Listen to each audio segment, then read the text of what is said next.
kirakongombotse kirasenyaguritse Babuloni ca gisagara gihambaye. bantu banje nimuviwe, mwoye kwifatanya n'ivyaha vyiwe, mwoye guhabwa ku vyago vyiwe. Inkomoko y'ubupapa, igice ca mbere. Ndabaramukije, nitwa Jimmy Nishimwe, naje kuba imbohe ya Kristo kugira ngo ntihagire ikindi nkora atari kwamamaza ubutumwa bwiza. Tugiye gutangura ivyigwa twisunze ku bibazo abantu benshi bagiye babaza ku vyerekeye inkomoko y'ishengero rukristo. Mwa runo rukurikirane rw'ivyigwa vyacu dutanguye, abantu benshi bazotahura ivyerekeye kahise k'ishengero rikristo, kandi abantu benshi bongere batahure ku bibazo abantu basanzwe bafise vyerekeye intwaro y'ubupapa. Dusenge. Mwami ushobora byose, utegeka bikaba, wavuga bigakomera, izina ryawe nirihabwa icubahiro. Mwami, tugiye kwiga amajambo yawe, erega nta kintu na kimwe twotahura tutayobowe nawe, kubera yuko amajambo yawe yatanzwe biciye mu guhumekerwa. Mwami, ndagusavye kugira ngo uno mwene data agiye gukurikirana ano majambo hamwe nanje umusavyi wawe ngiye kumushikiriza ijambo ryawe, twese tuyobwe nawe kugira ngo ubutahura kubwawe mw'ijuru abariko kugaragara ku bagabo n'abagore, imisore n'inkumi n'abana bato bitegure gukurikirana no jambo ryawe, mw'izina ry'umwami wacu Yesu Kristo. Amen. Urahawe ikaze mu kiganiro mu gihugu c'ivyiza cuno musi. Turi ku gice ca mbere c'urukurikirane rwa bino vyigwa bivuga ngo inkomoko y'ubupapa. Bagenzi, nk'uko nari mpeje kubivuga, tugiye gutangura icigwa urukurikirane rw'ivyigwa rushasha, dufise intumbero yo kumenya mbega ishengero rukristo ryarigendeye gute muri kahise, kubera yuko ijambo ry'Imana Bibiliya hariya muri Zaburi y'Ijana na 19 ku murongo wa 5 rivuga ko ariryo tara rimurikira ibirenge vyacu, niryo tuzokwisunga mu vyigwa vyacu byose. Bitaboneka muri Bibiliya ntago ari vyacu, yamara biboneka muri Bibiliya ni vyacu. Buri muntu wese biramuraba, nawe birakuraba, kandi nanjye birandaba. Bitari muri Bibiliya ntibindaba, kandi nawe ntibikuraba. Ni kuvuga ngo Bibiliya niko rupimo rw'ibintu byose, niko rugezo, niwo munzane ushobora gupimirako ukamenya ati ibi bintu ni ukuri canke ibi bintu ni kinyoma. Yamara kubera yuko bamwe bagora kugira ngo dushobore gutahura kahise, turashobora kwifashisha n'ibindi bitabo bidondora ibya kahise hamwe n'ama-encyclopédie atandukanye. Ama-encyclopédie ni ibitabo bidondora ibintu byinshi, nk'akarorero Wikipedia, Encyclopédie Britannique Française, Wikipedia hamwe n'izindi. Ni kuvuga ngo haruhande ya bino bitabo tuzogerageza gupima ku buryo Bibiliya ariyo iza kutubera umurongozi wa byose. Hariho abantu mu bibazo bagiye babaza, bagiye basaba ngo tubwire ahantu muri Bibiliya handitse ijambo papa, kwereke ahantu muri Bibiliya handitse ijambo abadivantiste, nutwereke muri Bibiliya ahanditse katolika, abapantekoti abisilamu hamwe n'ahandi. Nawe mugenzi urafise bene ibi bibazo, inyishu ngiye kuguha nimwe. Inyishu ngiye kuguha nuko Bibiliya itanditswe mu buryo butahurwa n'imburabwenge. Bibiliya, ubuhanuzi bwa Bibiliya bwanditswe mu buryo bw'ibigereranyo. Kubera iki ubuhanuzi bwa Bibiliya butanditswe mu mvugo yumvikana ariko bukandikwa hakoreshejwe ibigereranyo? Ngiye kuguha inyishu mwa kino cigwa cacu cuno musi, ni kugira ngo bitahure abagize ubwenge. Bibiliya hariya mu gitabo ca Daniyeli ni igice caho ca 12 ku murongo w'10, Bibiliya ivuga ngo nta n'umwe mu banyakibi azobitahura, ariko abagize ubwenge bazobitahura. Ni kuvuga ngo hamwe vyokwandikwa mu mvugo yumvikana, kandi ntimuvuge ngo ngira ndababwire yuko mudafise ubwenge. Bagenzi, ubwenge murabufise, ariko ubwenge ndiko ndavuga ngaha ni ubwenge butangwa n'Imana, ntabwo ari ubwenge bwa siyanse. Wumve ko wize amashuri menshi, wumve ko uri umuntu uhambaye, uce wiyumvira ati none jewe simfise ubwenge. Oya, ndiko ndavuga ubwenge buboneka muri Bibiliya, ubwenge buza buvuye mu ijuru ku Mana, ubwenge butuma twumvira ibyo Imana yavuze, tukagenda twisunze urutonde mvajuru. Ubu nibwo bwenge bagenzi ndiko ndababwira, kandi nibwo bwenge Daniyeli yavuze yuko abagize ubwenge bazobitahura. Bibiliya ivuze ngo abagize ubwenge bazobitahura, iri kirerekana yuko ari umugumwe uzobitahura, atari mu bantu bose.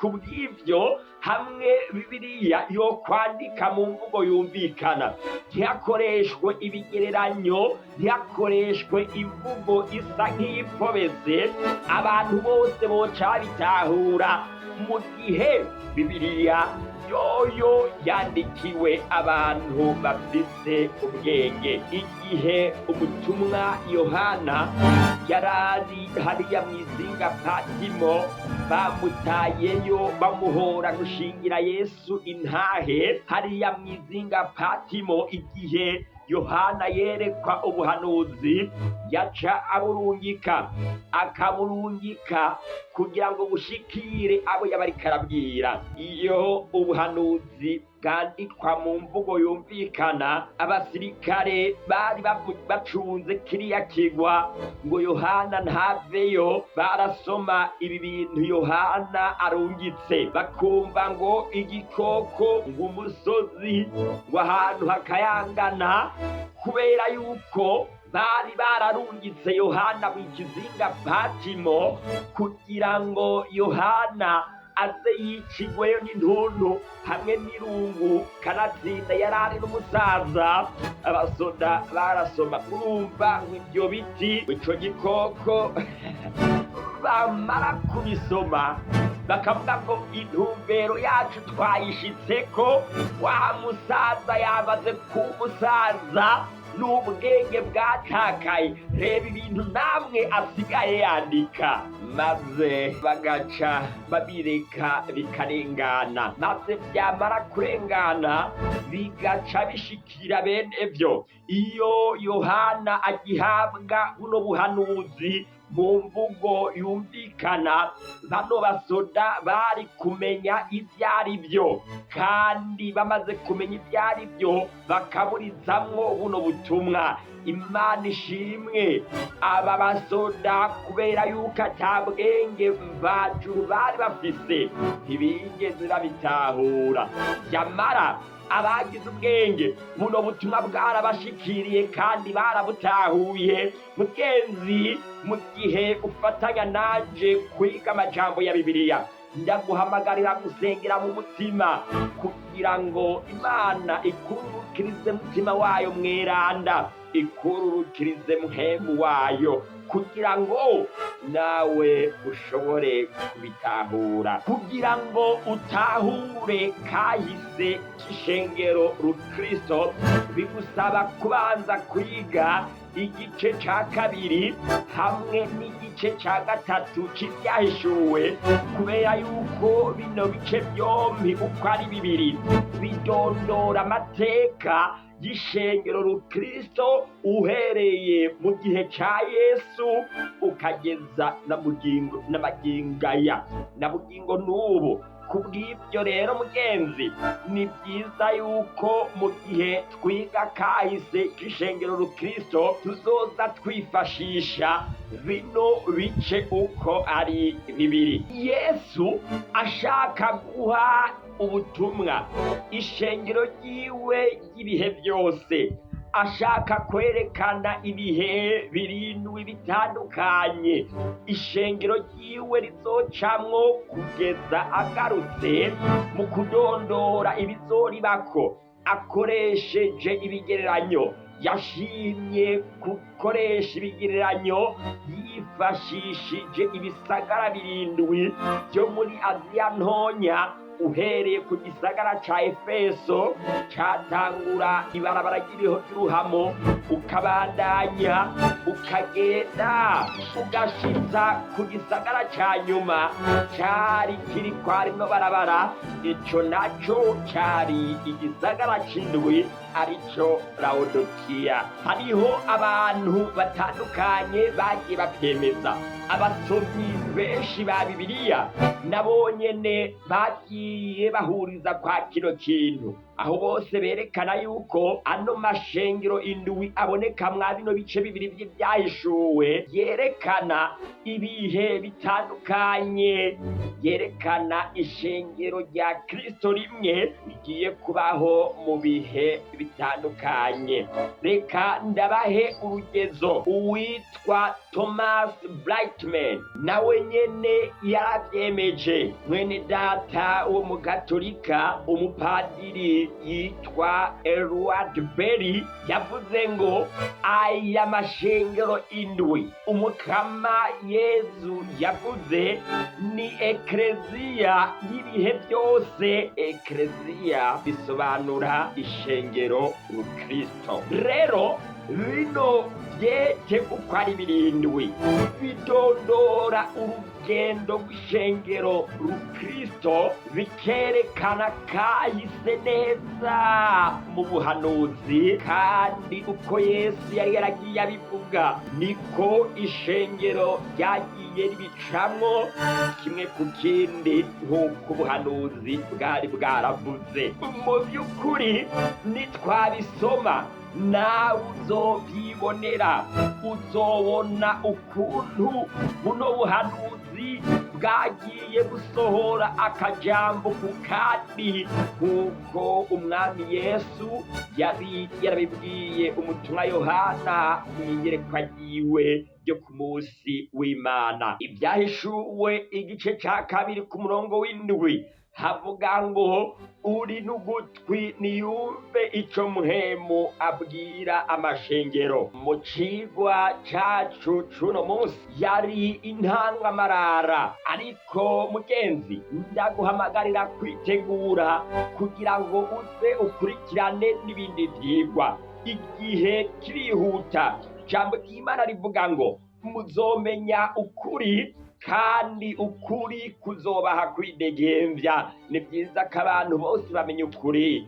Nico gituma ngiye kugusaba bino bintu bikurikira, ukaba mugenzi uri mushasha kuri mu gihugu c'Ivyiza TV, kandi ukaba utaranabikora cubikora, ukore abone, subscribe, following, bivana n'urubuga uriko urakoresha mu kudukurikirana, kugira ngo bizokorohere kuronka ikindi gice ca kino kiganiro gikurikira. Ushobora gukora kijeme kugira ngo werekane yuko wafashijwe n'ikiganiro. Ndabibutse neza yuko haba Facebook canke YouTube barakoresha ayo marike, ayo majeme kugira ngo kino cigwa bagishikane kuri benshi bashoboka. Niba ufise ikibazo canke ikindi kintu wifuza gushikiriza, ushobora kubyandika muri komanteri. Ushaka kwifatanya natwe mu rugendo turimo twerekeza mu bwami bw'Imana, canke wifuza n'ubundi bufasha butandukanye, haba bw'amasengesho, guhanurwa canke ibindi, ushobora kutwandikira kuri izi nimero zikurikira: akamenyetso ko guteranya 257 61 208 669, akamenyetso ko guteranya 257 61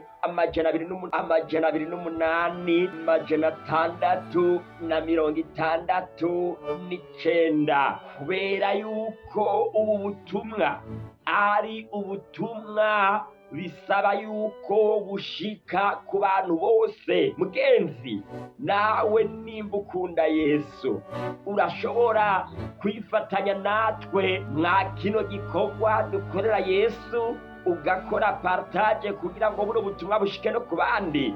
Yesu aguha umugisha, Yesu aguhe kwama umwizeye buri munsi, kandi ntuzobura kwandikanwa nanje igisibo c'ubugingo inyuma y'umuzuko. Nimba wizera, nanjye ngiye kukugira isengesho ridasanzwe.